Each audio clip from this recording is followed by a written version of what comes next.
And we are live. Hey guys, this is Ruben from Dubb's podcast Connection Loop. I have a special guest with me here, my daughter that's almost 2 years old. She's going to be two on October 5th, so we're extremely excited about that. I was blessed here to get her to hang out with me, so we'll have to see how that goes and what she's into.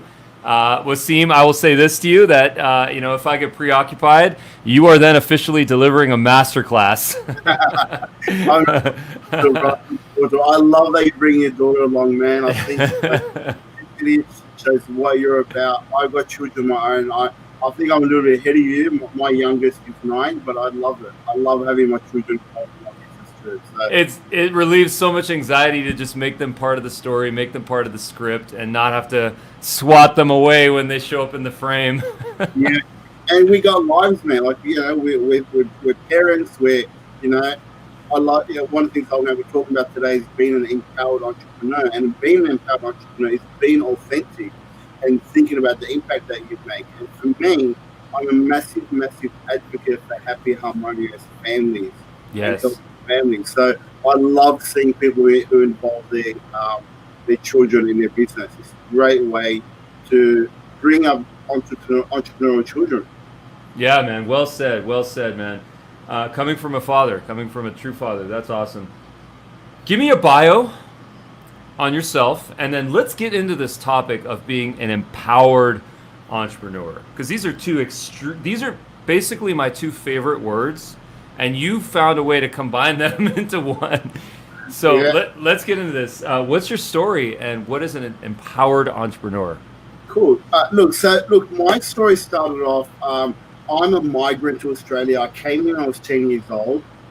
So throughout my teens, I had a big identity crisis. Am I Lebanese? Am I Australian? Am I Lebanese Australian? Am I Australian Lebanese? Like, what the hell am I? I went back to Lebanon and I was called an Aussie, but in Australia, I was called Lebanese. So it's very challenging navigating through that, finding my identity. And then I went and married someone from a completely different culture, of an Italian background, which caused an even bigger identity crisis for us to identify, where do we fit in? And luckily for us, Australia is a very inclusive country, and we can create our own identity. So early on in my marriage, I was just an employee. I was a high school teacher. My wife was a high school teacher too. She's now a head of a high school. But I wanted more. I always knew I wanted more. So I went out to seek a way I can bring in a second income. And I came across network marketing at the time. And through network marketing, I was introduced to personal development. And it's during that I realized that, heck, I've got a real fixed mindset and I didn't even know about it. I think a lot of people out there actually suffer from a fixed mindset without even being aware. And I can relate to that because I was that person. I Right. thought I'm ambitious, I want to do more. But then I went to this personal development seminar with Tony Robbins, Unleash the Power Within, and after 4 days, I realized that the knowledge I had was this small compared to what was out there in the world. It was a massive, massive eye opener for me. From there, I started my personal development journey. I wanted to get into sales. I left teaching. No one gave me a job. So I go, screw this. I'm going to start my own business. And I started my own direct marketing business where I was selling promotional products and marketing materials. And to grow that business back in 2004, we didn't have Google. We didn't have Facebook ads. We didn't have Google AdWords. We didn't have any of those things. And it was literally knocking on doors. But as I got better and better and upgrading and raising my own consciousness, I realized that for me to be an empowered entrepreneur, there's got to be a bigger reason to why I'm doing what I'm doing. The bigger than me why, not just the finances. And when you talk about elevating your consciousness, what does that mean? Is that an internal thing? Is that you plus self realization? Is that you becoming an expert in your field? Is that a combination? What was that process like for you? It's definitely a combination. It all starts with the mind. Anything you see on the screen of your mind, you can hold in your hand. But it has to start in the mind. You have to have a vision. You have to have a picture in your mind of what success looks like for you. And success doesn't always just mean money. it means more than that. Like for me, success is watching my son graduate from year 12 and going on to doing an education at university level and moving on. My success also means for me giving my son and my children the opportunity that they can become entrepreneurs while they're learning. Successful for me means that I'm making an impact onto my clients and watching them make an impact on the world. Not just fun. The money will come, but that's not what's going to drive it. I'm always going to be looking and you've got to look at the numbers, obviously, when you're running a business. But if you're looking just at the numbers, you're going to miss on a lot of things. So raising my consciousness is raising my own mindset, becoming a better person every day. Things like, your daily routines, your success routines, your mindset habits, and all these things that get you in a better state. For example, like Thomas Edison. Thomas Edison had his factory or his lab burnt down. This was $1 million lab and with no insurance. Now, he could have gone, stuff this, I'm giving up, it's all doom and gloom, or he could have, which is what he actually did. He said, all right, well, tomorrow we start rebuilding. So he lost $1 million in a fire, or I can't remember exactly how it got destroyed. He lost his lab, no insurance, $1 million back in the early 1900s. It's a lot of money. Oh my gosh, that's got to be what, 100 million now? And he lost that with no insurance. And you know what? It's because of his mindset that he was able to say, well, tomorrow we start rebuilding. And he didn't just give up, go to depression, and and what some people might do today, he would do worse, just get committed suicide when a massive calamity like that happens. So that is what elevating your consciousness is, making that decision to be a happy person, to be a positive person. Now, I suspect that to get to that point, to want to elevate your consciousness, you also have to get your ass kicked pretty badly, right? Yeah. Yeah, and struggle is a topic that I'm familiar with. I have a healthy balance of privilege and struggle in my life, just like everyone else.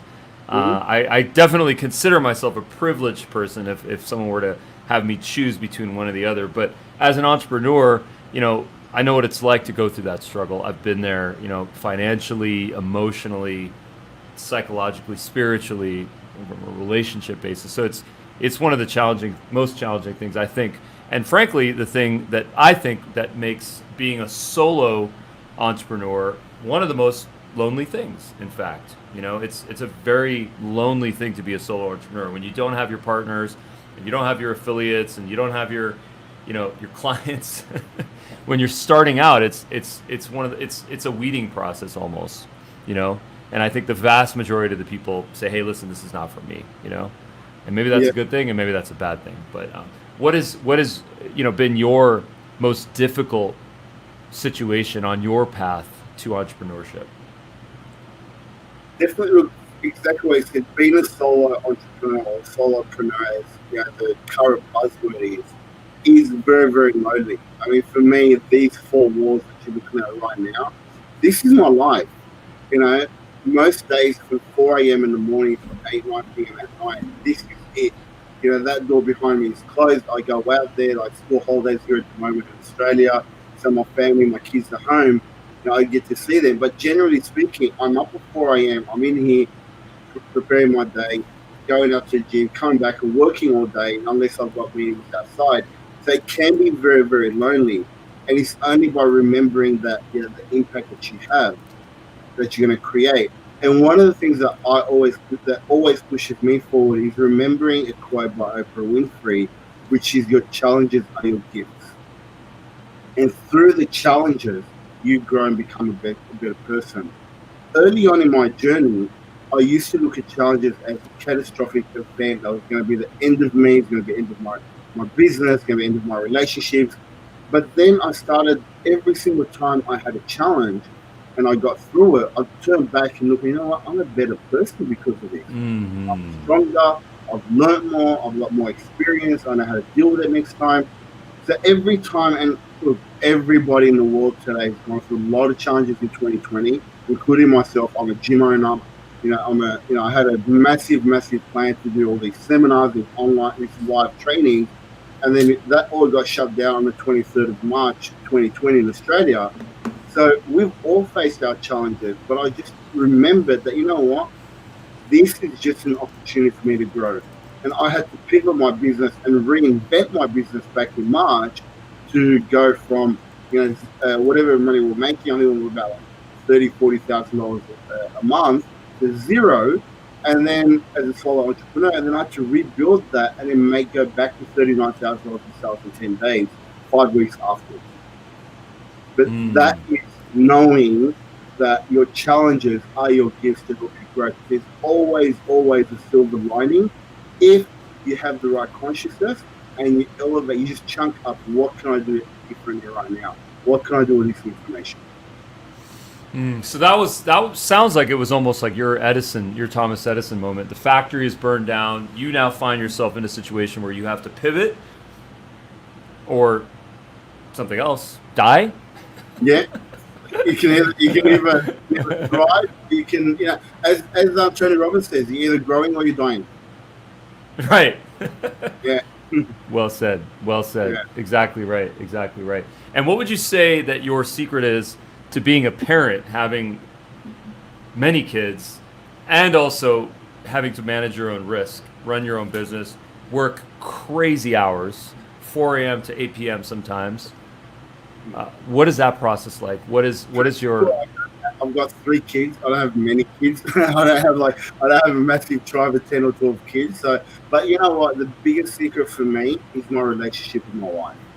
Honestly, the success of my children's upbringing and the success of my family comes down to the success of the relationship I have with my wife.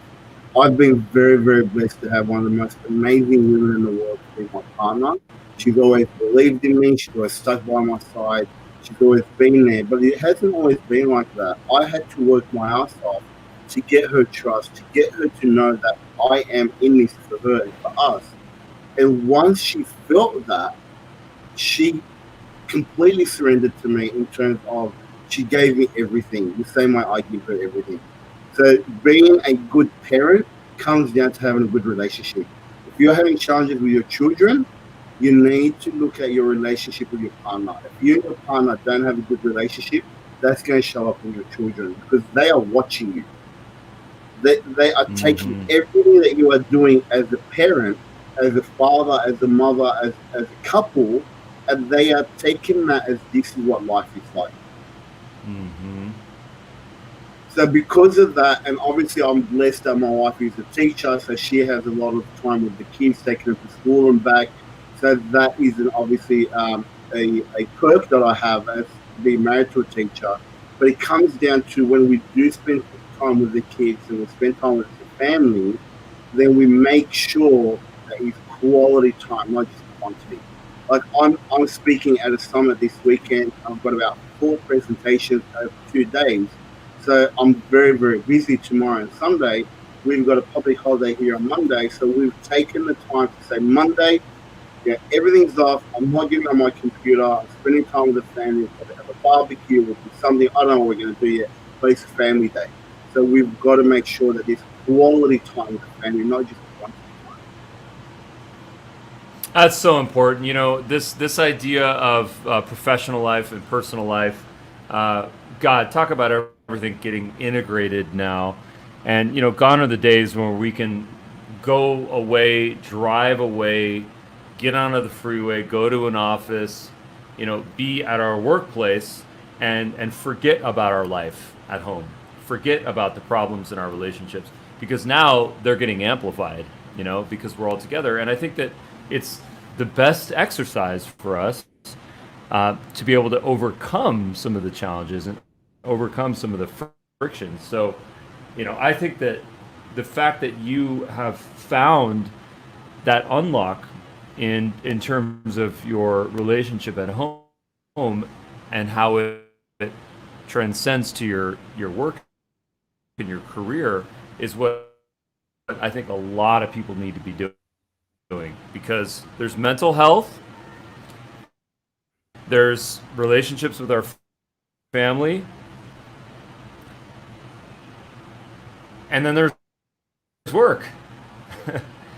And you can't really get the third one unless you get the first two. And maybe the one even before that is a spiritual identity. Yeah, and I think especially so there's an order to things, and I think that that's exactly what you're speaking about.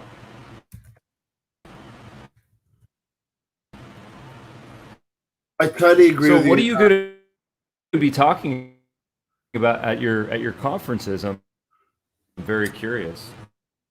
Well, funnily enough, so tomorrow morning we've got a pre-recorded session that we're going to be streaming live, and that one is around energy and how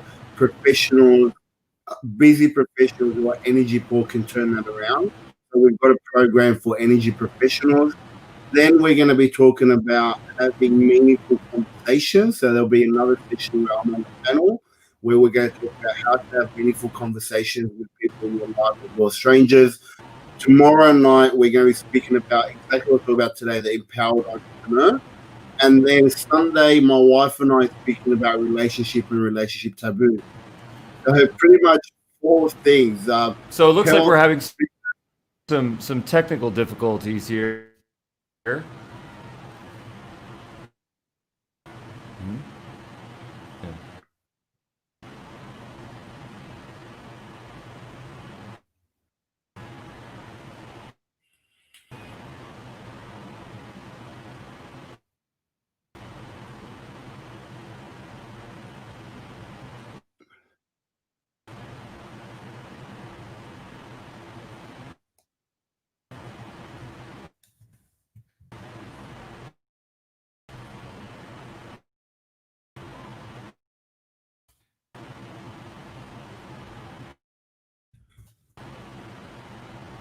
you still there?